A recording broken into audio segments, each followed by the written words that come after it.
इस वक्त की बड़ी खबर आ रही है, कांग्रेस के अकेले चुनाव लड़ने पर आम आदमी पार्टी का बड़ा बयान सामने आया है।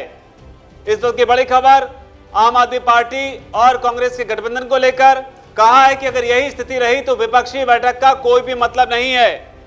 अकेले चुनाव लड़ने के मामले पर लेकर आम आदमी पार्टी का बड़ा बयान, इंडिया गठबंधन को लेकर जो बैठक होनी है मुंबई में, उसे लेकर यह बड़ा बयान दिया गया है। यह बयान अलका लांबा के उस बयान के बाद सामने आया है जिसमें उन्होंने कहा था कि बैठक में कार्यकर्ताओं को साफ निर्देश दिए गए हैं कि लोकसभा में दिल्ली में होने वाले चुनाव के दौरान 7 सीटों के लिए तैयारी की जाए। तो बड़ा बयान यहां पर आम आदमी पार्टी की तरफ से सामने आया है। लेकिन अब इसी पर चर्चा करने के लिए हमारे साथ सर मौजूद हैं। सर, साफ तौर पर अमित शाह ने लोकसभा में बयान देते हुए कहा था कि जिस दिन ये बिल गिर जाएगा, यानी कि दिल्ली अध्यादेश बिल, ये जो गठबंधन है, केजरीवाल जो है गठबंधन में दूर दूर तक कहीं दिखाई नहीं देंगे। जो कहा था वही हुआ। लेकिन ये तो बिल्कुल हुआ है। 2 बातें हम स्पष्ट करेंगे और यही इसका जिस्ट है। वो ये है कि बिहार से जो बैठक हुई थी और जो मुंबई में होने वाली है, उसके पहले ही आम आदमी पार्टी अपना जो औरा बनाने की कोशिश कर रही थी, जो ओहदा चाह रही थी, वो कांग्रेस ने ग्रैब कर लिया है। और वो चीज़ अब केजरीवाल को समझ में आ गई है और राहुल गांधी को इतना भरोसा हो गया है कि वो अपनी ताकत पर अब इस इंडिया गठबंधन जो बना हुआ है विपक्ष का, उसमें प्रभावी रहेंगे।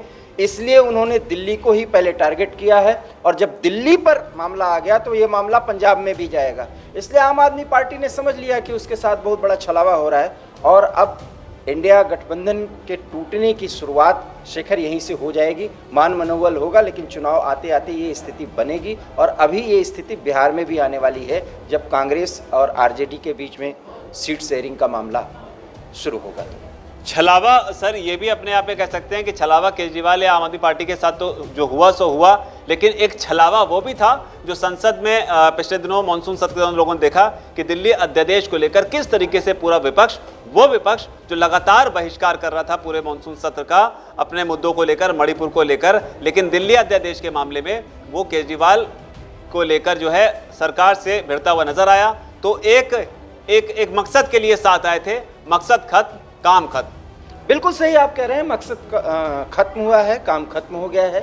और बात वही है कि वर्चस्व किसका रहेगा इस इंडिया गठबंधन में, क्योंकि प्रधानमंत्री बनने की होड़ में 3 और 4 नेता आ चुके हैं और यही इंडिया के गठबंधन की राजनीति की विडंबना है। और इस विडंबना के इस स्थिति को जो पहुंचने वाली है 2024 के चुनाव के पहले, जब चुनाव के दिन की घोषणा होगी, यकीन मानिए शेखर, अभी तो शुरुआत है। इसका जो पटाक्षेप होगा या इसकी जो चरम परिणति होगी वो और भी हास्यास्पद होगी और भी चौंकाने वाली होगी। अभी तो सिर्फ ऐलान किया गया है कांग्रेस की तरफ से 7 सीटों का, अभी पंजाब पर भी है। मैं वही कह रहा हूँ ना कि पंजाब में, बिहार में, जहाँ जहाँ भी इनके प्रमुख जो गठबंधन के सहयोगी हैं, उनके बीच में बाकायदा ऐलान होगा कि वो एक दूसरे के खिलाफ लड़ेंगे। लेकिन जब मोदी का फैक्टर आएगा तो वहां पर ये विरोधी बन जाएंगे और यही संदेश जनता में जाएगा जिसके कारण से एनडीए को बहुत फायदा होगा। तो कुल मिलाकर अरविंद केजरीवाल ने जिस तरीके से इस गठबंधन का वो हिस्सा बने थे, दिल्ली अध्यादेश को लेकर उनके जो अपने हित थे, जब वो फेल हुए, अब कांग्रेस और आम आदमी पार्टी में अलग अलग वजहों से, क्योंकि कांग्रेस के लिए भी बहुत असहज स्थिति थी आम आदमी पार्टी के साथ में गठबंधन करना। अब देखना होगा कि आगे ये चीजें कैसे आगे बढ़ती हैं, क्योंकि लोकसभा की चुनाव की तारीखें जैसे जैसे आगे जाएंगी, उसके अलावा अलग अलग राज्यों में भी चुनाव होने हैं। राजनीतिक तौर पर ये पूरी लड़ाई अपने आप में बेहद दिलचस्प होती जाएगी। हालांकि बीजेपी के खेमे में इस समीकरण को लेकर बेहद खुशी का माहौल होगा, क्योंकि अमित शाह ने इस बात की जो भविष्यवाणी थी आज से लगभग 10 दिन पहले जो है वो कर दी थी। आप इस पूरी खबर पर क्या राय रखते हैं? आपकी जो भी राय नीचे कमेंट सेक्शन में से आप जरूर लिखें। धन्यवाद।